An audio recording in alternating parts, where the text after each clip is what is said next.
MST, how are ye? Welcome to the Candlelit Tales podcast, where we tell Irish myths with original music. This month we're taking a break from our current series to bring you stories of Samhain. The Fear Dearg is a gruesome little tale with music from special guests the WRAN and an original tune from them at the end. I'd also like to mention that registration for our year-long storytelling and mythology course is now open. Spaces are very limited, so if you would like to learn about Irish myth, how to tell your own stories, to connect with Celtic Fire Festivals and how the year turns in your part of the world, and to take this next trip around the sun with a like-minded group, you can find details on how to register on our website, candlelittales.ie. As always, to listen to our reflections and chats and support this podcast, you can join our Candlelit crew by following the links in the show notes. For now, Aaron, tell us a story.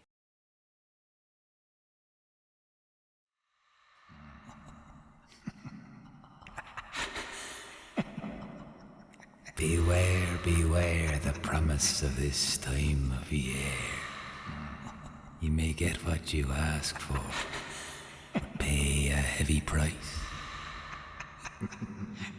Or look for me in a crowd of jeering men.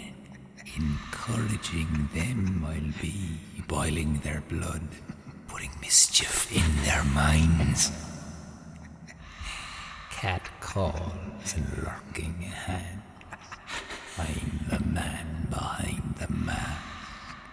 Red blood, but my blood runs cold.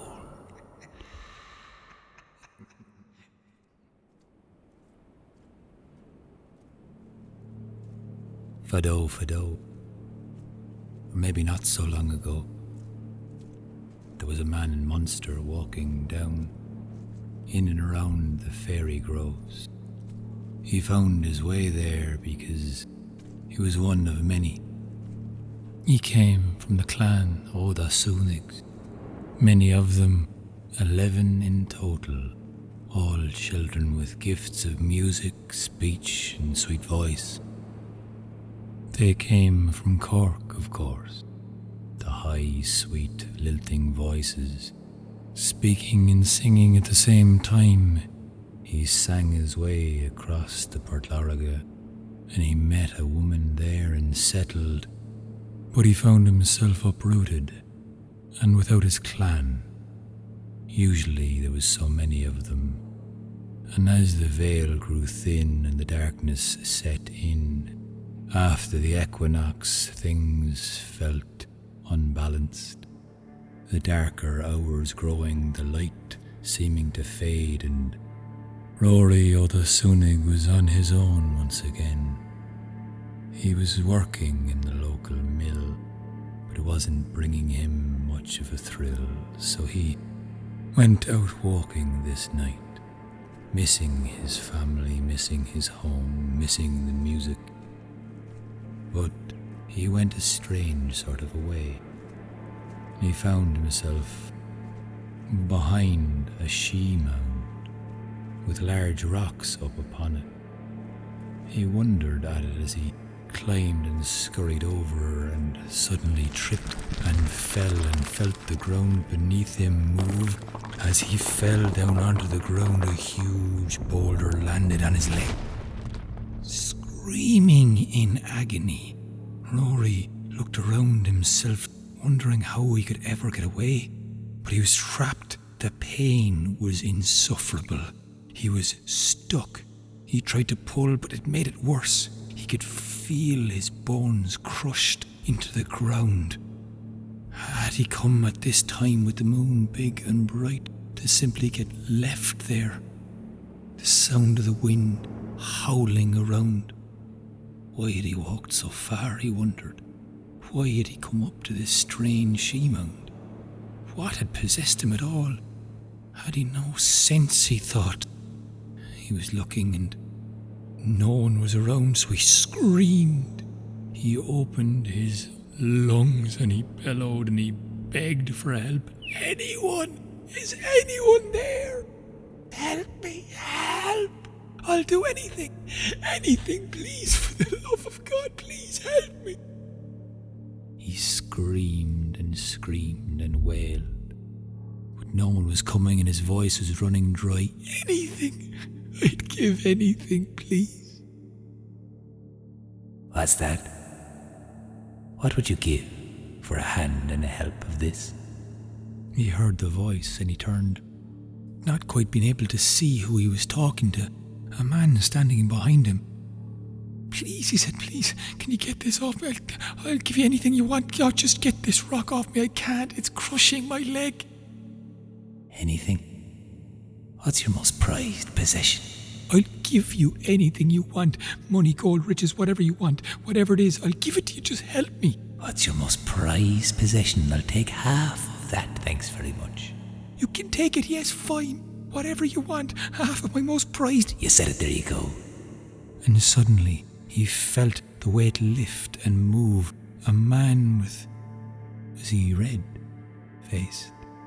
Red skin. Maybe it was a trick of the light, but the boulder moved. Ah! He screamed, inhaling as the weight was lifted off his leg. He looked to see the blood down soaking into the ground. His leg was a mess and a mash of bone and skin. He asked for a hand upwards. The man who was there moments ago, who had lifted the rock, was gone. No sign of him.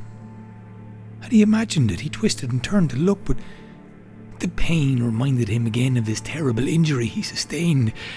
So he peeled his leg off the ground, crippling agony. He grabbed a broken stick and he hauled himself up, leaning on his left leg, his worst leg. Agonizing steps brought him down the hill. He cried, he wailed, he fell many times. Limping back, the moonlight being all that lit his way, dark clouds would cast darker shadows over the ground. Every now and again, he wouldn't be able to see the way to go. Why had he walked so far? What had been so wrong? Wasn't he healthy? Didn't he have all he'd want? He thought of his mind only hours before, worrying and tumbling and missing and yearning for music and laughter. And now all he wanted was the ability to move with ease. But he couldn't. And he limped and he struggled. And it was so hard for him just to get to the end of the field. Not a mind up the road. Not a mind back to town. Not a mind back to his home. Not a soul did he meet on the road. It was so dark. It was so dark and empty. Lonely. Pace by agonying pace, he crawled his way back through the town, up the hill and into his own home at long last. He had been warned not to go out on Samhain Eve. He didn't think of it. How foolish he was. He could see a light shining bright out of the front room. The fire was lit. Herself was still up. She was there and he'd tell her all about it. He began to go over the story in his head, sounding mad, but he could see her. Profile view, her nice little nose staring straight at the fire, her hand on her lap. And as he called to her, Ursula, she didn't turn to him. Ursula, he cried again. Would you look at me? You might give me a hand, will you? And she didn't look and she didn't turn, and so he limped all the way over to the fire, his heart beginning to beat in his chest, wondering what it was that he'd given to this man who had helped him. And when he turned around in the flickering light of the fire that night, he saw his beloved. He saw Ursula, carved into a straight bloody line from the crown of her head, straight through her neck, chest bone and pelvis. One leg sitting there and one armed, a dead-eyed stare staring back at him. Look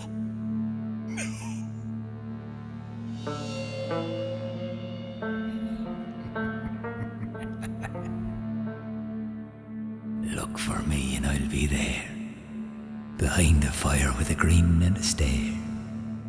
Whatever you wish, I'll help deliver, taking away your greatest treasure. Tricks without treats, treat them mean and keep them keen. Keeps them coming back for more, and I'll take 10 score more, then to pay me back.